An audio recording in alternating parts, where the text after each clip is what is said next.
This is the second of 5 videos describing how to use the UHAC calculators. This video focuses on the distributions calculator. The distributions calculator is meant to be used by practitioners and is helpful in determining the exact mix of units within an affordable development. To access the distributions calculator, once you have the UHAC calculator open, go to the Distributions tab.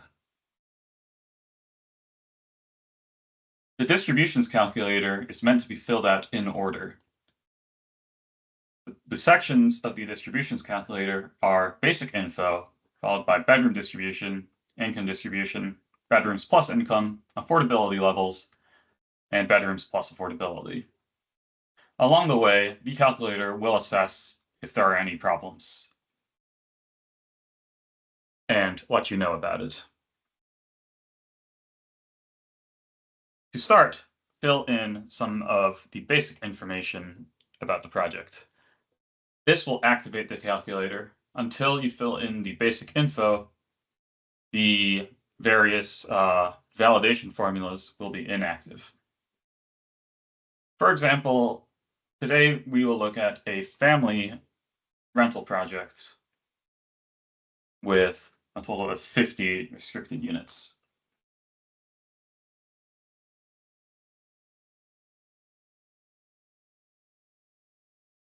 And for this example project, let's do Mercer County and do Trenton.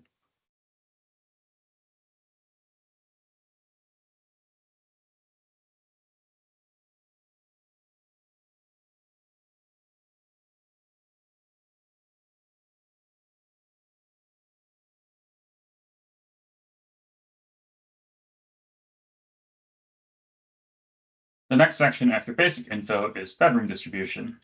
Here, you will fill out the number of units for each bedroom count. For our example, we will use the following.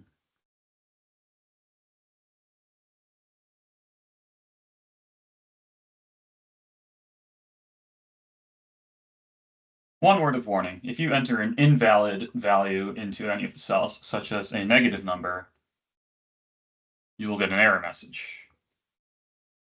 Or let's say you enter a fractional amount, you will get an error message. On the right-hand side, you will see the specific UHAC sections, as well as what is required by each of them. If you are UHAC compliant so far, things will be highlighted in green.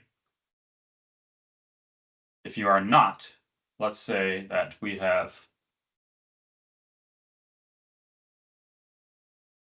a number of studio units that exceeds the allowable amount, things will be highlighted in red. There will also be a false message, and you will not be able to proceed. Additionally, all of the numbers must match as you complete the calculator, all the way from total restricted units at the very top to the values at the bottom. After you've completed bedroom distribution, move on to income distribution, where you will indicate how many units are very low income, how many units are low income, and how many units are moderate income. For our example, we will do 7 very low, 18 low, and 25 moderate.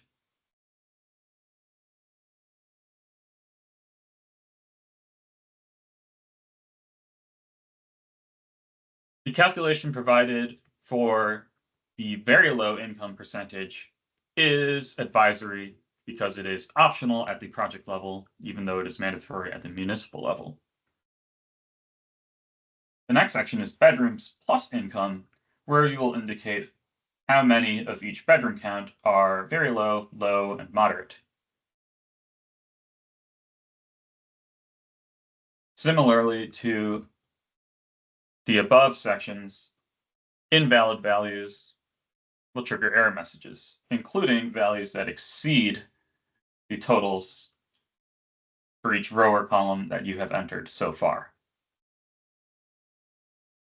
This section also includes some advisory calculations telling you just how similarly to the total distribution the very low income units are distributed.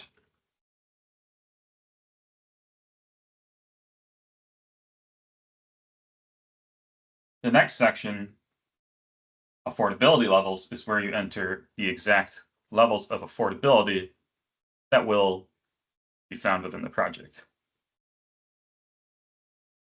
In the first column, you will enter the percentage of median income that the rent will be affordable for. And then in the second column, you will enter the number of units.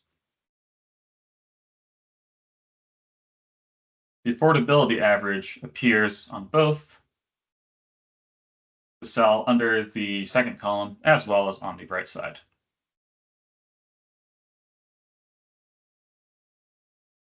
The final section, bedrooms plus affordability, is where you indicate the exact distribution among the different bedroom counts within each specific income level.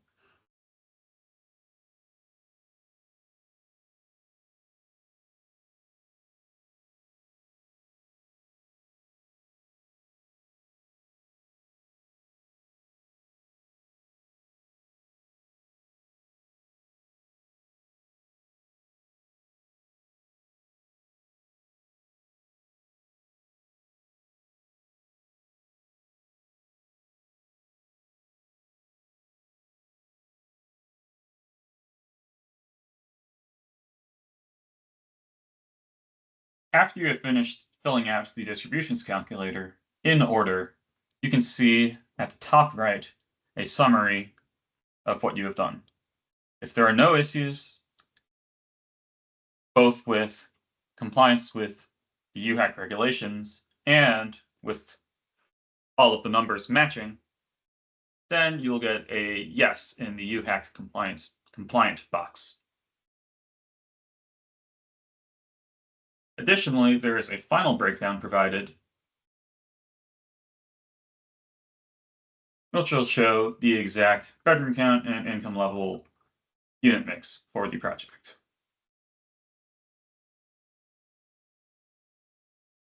Finally, the distribution calculator includes some optional but potentially helpful macros. These macros are all about resetting each section such that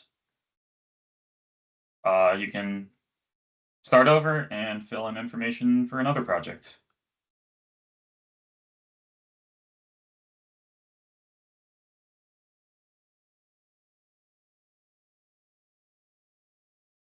Please note that the macros cannot be undone.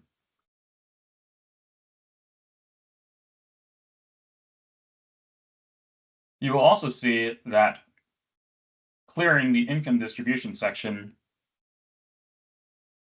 has invalidated the rest of the calculator, and that the final breakdown at the bottom is no longer populated.